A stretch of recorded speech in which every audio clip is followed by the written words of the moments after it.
Hello everyone, আসসালামু আলাইকুম। চলে এলাম আবার নতুন একটা ভিডিও নিয়ে। তো এই ভিডিওটা হইতেছে আমার কাছে খুব ইন্টারেস্টিং লাগছে, কারণ ফার্স্ট টাইম আমি এরকমভাবে ভুট্টা ছিলতাছি। ঠিক আছে, কখনো ওরকমভাবে গ্রামে যাওয়া হয় না, গ্রামের কোনো বাসাও নাই। তো যাই হোক, আমি এখন মূল কথায় আসি। এই ভুট্টাটা হইতেছে আমার ভাই আমাকে পাবনা থেকে দিয়ে দিছিল আমার আম্মুর কাছে, খালাতো ভাই। তো পাবনা থেকে আম্মু এই ভুট্টাটা ক্যারি করে নিয়ে আসে আমার জন্য। তো আমি ছিলতে পারি না ভুট্টা, এক প্রকারে কীভাবে ভুট্টা ছিলে মানে এটাও জানি না। তো অনেক মোড়ামুড়ি করার পরে মানে ওপর দিয়ে ভুট্টাটা ছিলা হয়। তো ভুট্টাটা ছিলতেছিলাম, তো এও খুব ইন্টারেস্টিং ছিল বাবুরা, যে ওরাও ছিলবো যে এগুলো ছিলতে কীরকম লাগে। আসলে ঢাকা শহরে যারা থাকে, যারা এটি দেখে না, হেরাই একমাত্র কইতে পারে যে কীরকম মানে গ্রামের এইসব ভুট্টা ভালো লাগে কীরকম। তো আমি ফার্স্ট টাইম, তো আমার অনেক বেশি ভালো লাগতেছিল।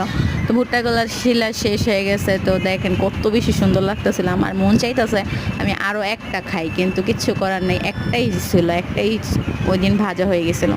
তো ওইখানে একটা পাতিলা বসিয়ে দিয়েছি, ছোট্ট একটা পাতিলার মধ্যে আমি একটু তেল সামান্য দিয়া ওইখানে হচ্ছে ভুট্টাগুলো দিয়ে দিছি। তো ভুট্টাগুলো কি ফুটে না, যেমন আমরা কি দোকান থেকে নিয়ে আসলে ওইগুলো ফুটে, এগুলো যেমন ফুটে না।